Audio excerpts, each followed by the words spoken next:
Welcome back to the Coins Numismatic series, your home for deep dive numismatic storytelling, where every episode uncovers the value, mystery, and history hidden inside the smallest pieces of currency. And today, we're focusing on a coin that may look ordinary at first glance, but becomes endlessly fascinating once you understand the world behind it. I'm talking about the 1957 D-Week penny in fine condition. Get ready, because we're not just talking about a coin, you're about to experience the story of an era, the art of minting, the quirks of collecting, and the surprising details that make the 1957 D one of the most recognizable, and yet misunderstood, wheat cents ever produced. Let's start this journey by setting the mood. Picture America in 1957. The post-war boom is in full swing. Elvis is topping the charts, the interstate highway system is rising, suburbs are expanding, and the U.S. Mint is striking coins in staggering quantities to keep pace with a fast-growing economy. Among those coins were hundreds of millions of bright copper wheat pennies, coins that would jingle in pockets, pass through vending machines, buy soda, comics, baseball cards, and bus fares. And one of the most abundant of them all was the 1957 D wheat penny. Now, abundance doesn't mean insignificance. In fact, the 1957 D penny plays an important role in the closing chapter of the wheat cent era. It was created just 2 years before the iconic wheat reverse was officially replaced with the Lincoln Memorial design in 1959. That means these late-series wheat pennies, including the 1957 D, marked the end of a 50-year legacy that began back in 1909 with the centennial of Abraham Lincoln's birth. The D mint mark under the date tells us it was minted in Denver, a facility known in the 1950s for its high-volume output and reliable production quality. Denver was a powerhouse during this period.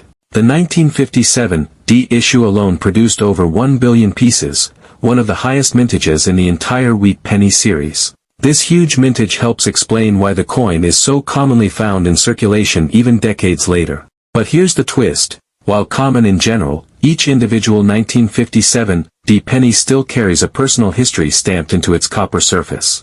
Where marks, toning patterns, scratches, and coloration make every fine condition piece unique. And when you learn to look at these details not as flaws, but as footprints of the coin's past, collecting becomes an adventure. Now let's talk about what fine condition really means for this coin. A fine-grade 1957 D wheat penny will have noticeable wear across Lincoln's cheekbone, jawline, and the hair above his ear. You'll see flattening across the wheat stalks on the reverse, though the outline and some detailing remain visible. The major design features are still bold, just softened by the journey of time. This isn't a coin that sat forgotten in a drawer, this is a coin that lived, passed through hundreds of hands, maybe thousands, participating in everyday American life. Fine condition is the sweet spot between heavily worn and well-preserved. It shows honest use while maintaining strong definition. For collectors, this grade offers authenticity and affordability, making it ideal for entry-level wheat penny sets and historical collections. Let's rewind a bit and talk about the artwork. The obverse of the coin features Victor David Brenner's portrait of Abraham Lincoln, one of the most enduring designs in U.S. coinage history. This portrait was revolutionary when it debuted, among the first realistic depictions of a human figure on American coinage. Brenner's goal was to create a timeless, dignified image of Lincoln. And while wear affects the finer details on a fine-grade coin, the spirit of the portrait remains unmistakable. Below Lincoln's shoulder, you'll see the date, 1957, stamped cleanly on most examples unless excessive wear or damage has occurred. Just beside it sits the D mint mark, small, curved, and full of character. And above Lincoln's head, the motto, "In God We Trust," arcs across the rim, staying clear even on circulated examples. On the left side of the obverse, "Liberty stands strong." On fine condition coins, this word sometimes shows a touch of wear on the edges but remains fully readable. And on the reverse, the iconic wheat ears hug the words, 1 cent, and United States of America. The wheat design gives the series its name, symbolizing prosperity, agriculture, and America's identity as a nation growing economically and agriculturally during the early 20th century. Now let's dig deeper into why the 1957 D remains such a popular and influential coin in the numismatic community. First, it's accessible. New collectors love this coin because it's easy to find and inexpensive in circulated grades. You don't need hundreds of dollars or years of searching to own one. It's a coin that invites participation in the hobby. But accessibility doesn't diminish significance. Longtime collectors value the 1957 D because it represents the end of an era. It's a late-stage wheat penny, minted just before the design change that would alter the look of America's pennies for the next half-century. For many collectors, the wheat reverse holds a deeper charm than the Lincoln Memorial design. It feels vintage, symbolic, and warm. That makes the 1957 D something like a farewell stamp of the wheat cent legacy. There's also the historical context to consider. In 1957, coins were made of 95% copper and 5% tin and zinc. This alloy gives wheat pennies their warm, rich tone, a color that naturally deepens as the coin ages. Copper reacts to air, oils, and environmental conditions. That means every 1957 D wheat penny develops its own tone and shade over time. Some turn a smooth chocolate brown. Some show streaks of reddish-orange, some become dark and moody. Others lighten into a soft olive-copper blend. These color patterns aren't just cosmetic, they're part of the coin's biography. A fine-condition brown-tone 1957 D penny might have spent decades in circulation. A slightly redder example might have been tucked away earlier in its life. Collectors pay close attention to these details because they can influence both eye appeal and value. Now, speaking of value, it's important to acknowledge that the 1957 D is not a rare coin in the traditional sense. In fine condition, its market value remains modest, making it widely affordable. But that affordability is what gives this coin educational value. You can study die characteristics, circulation wear, and copper toning without financial pressure. You can learn the fundamentals of grading. You can explore varieties and errors without dealing with intimidating price tags. And that brings us to one of the most fascinating aspects of the 1957 D wheat penny, varieties and errors.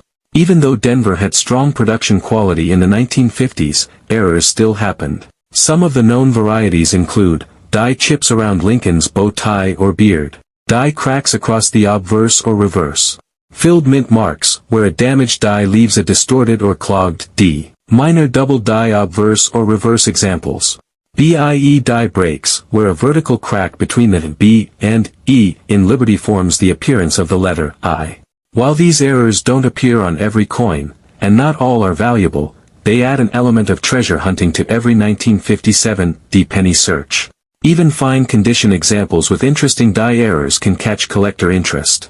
Another reason this coin remains popular is its personal nostalgia factor. Many people remember finding 1950s pennies in pocket change decades ago. Some still find them today. There's something magical about discovering a wheat penny at all, let alone one from the late 1950s. It sparks curiosity, memory, and appreciation for a time when pennies carried real purchasing power. Imagine this, your fine-condition 1957 D wheat penny could have bought a piece of candy, a newspaper, or a handful of gum in its time. It might have been exchanged at a soda fountain, slid across a diner counter, or dropped into a kid's piggy bank. Every scratch and soft edge hints at these small chapters in everyday American life. Think about the hands that might have held this coin. Generations of Americans, children, workers, parents, shopkeepers, soldiers, touched it, used it, saved it, spent it. Now, decades later, it rests in the hands of a collector who sees more than copper. They see history. The 1957 D wheat penny also represents the culmination of decades of minting evolution. By the 1950s, the U.S. Mint had refined production methods, improved quality control, and increased efficiency. This progress allowed Denver to produce huge quantities of coins with reliable consistency. Yet minor imperfections still slipped through, enough to keep error hunters entertained. Another charming aspect is the way wheat pennies inspire curiosity among beginners. A person might find a single 1957 D penny in a change jar and suddenly wonder, why does it look different from modern pennies? Why does it have wheat on the back? What does the D mean?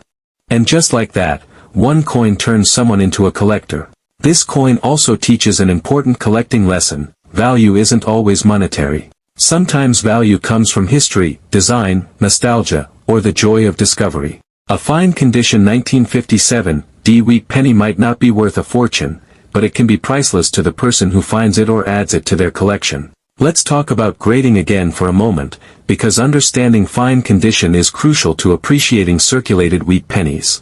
On a fine grade 1957 D, Lincoln's hair shows blending but remains outlined. The cheek and jaw show clear wear but retain structure. Liberty is fully readable, though softened. The motto and date are strong and bold. On the reverse, inner wheat lines are faint or partially gone. 1 cent and United States of America remain crisp. The mint mark D is readable, though sometimes showing light wear or dye flow. This condition represents the middle chapter of the coin's life, after heavy use, but before severe deterioration. It's the phase where age is visible, but dignity remains. Collectors admire this. Many actually prefer circulated wheat pennies because they show history in a way uncirculated coins do not. And that brings us to an important point: authenticity. Cleaning a 1957 D penny destroys its natural surface and lowers its desirability. Fine condition coins should appear naturally worn, with even toning and original texture. A cleaned coin may look shiny, but its numismatic value plummets. Collectors always prefer original surfaces, even if worn. As we approach the end of this deep dive, remember this: the 1957 D wheat penny may not be rare, but it is meaningful. It reflects American craftsmanship, mid-century life, historical transition, and copper coinage at its finest. It is a bridge between generations of collectors and a symbol of the everyday currency that shaped American commerce for half a century. Whether you're building a full wheat cent set, exploring coin grading, studying die varieties, or simply appreciating the beauty of classic U.S. coinage, the 1957 D wheat penny in fine condition is an essential part of your journey. Thanks for joining me today in this exploration of a beloved American classic. If you enjoy deep, passionate numismatic storytelling, make sure to follow the Coins Numismatic series for more episodes that uncover the hidden worlds inside everyday coins.